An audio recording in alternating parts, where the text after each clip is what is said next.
biology. When I was turning 5 and my brother was turning 4, my parents gave us these 2 pictures that are framed. I got mine and I was so confused because it was just me in a pediatrician outfit and holding a teddy bear. And it was like, Kitty, the pediatrician. And I was like, what? I want to be a princess. I also wanted to be an accountant, which is really weird because I thought I was good at math, but trig, no more. Since I really like sciences and like since middle school and like I really like to care for people, that's like what I go to.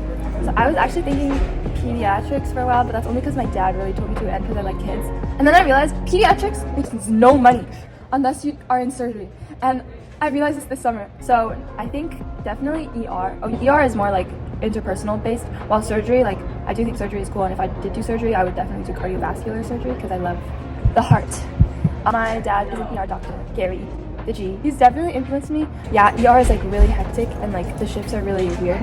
But I look at my dad, when he's off, like you're actually off for real. And that's like what I would like a divided life. AI, I think they're making some AI that can do surgery like better technically than like a human can. Like a patient can have a lot of symptoms that checks out for like a gazillion things.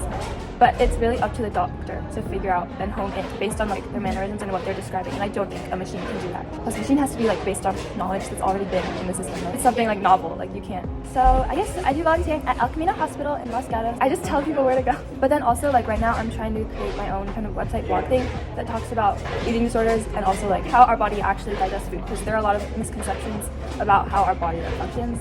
So I think that can apply to our community and like especially women in general. I would say if you know people, like reach out to them. They're really about connections, but it's like if you don't have connections, which is perfectly fine, just try to find like online opportunities. They're really easy to find. And you can always talk to like workers. Of course it's like hard, study, but it's still interesting, so I'm not feeling too much pressure, I guess, and stress.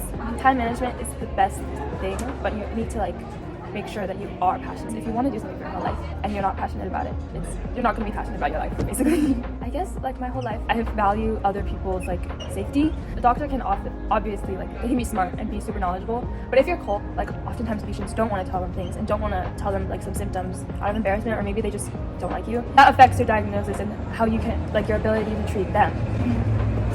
So I think without my impulse to like really relate to people on a personal level, if I didn't have that, I probably would not be like interested in medicine, would probably only be focused on something that like only uses my brain. But yeah, I really do genuinely care about it, and that's why I hope I can be a good doctor. But ultimately your shifts are all over the place. Like I've seen my dad work, he has 4 days in a row where it's 6 p.m. to 3 a.m. and then the next day will be 6 a.m. to like 3 p.m.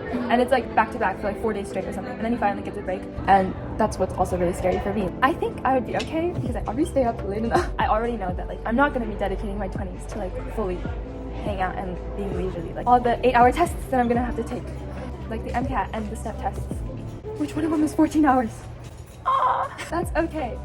At some point, like once you finally had free time, like if you don't know what you're gonna do and you mentally feel like your life is like really mundane, I guess. So having like things besides medicine that you're still passionate about and can still feel like free in is really important. Otherwise, it's like really hard to go through that, and that's why a lot of people experience burnout. And if I could invent anything, I would invent something that regulates cyclin growth and can also like determine if your cyclins aren't working.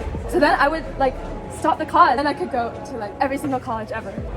And I want a cat, so if anybody sees this, like I'll be starting GoFundMe after this is published, and you guys can donate a cat to me because a cat would really be my passion to make sure I don't get burnt out.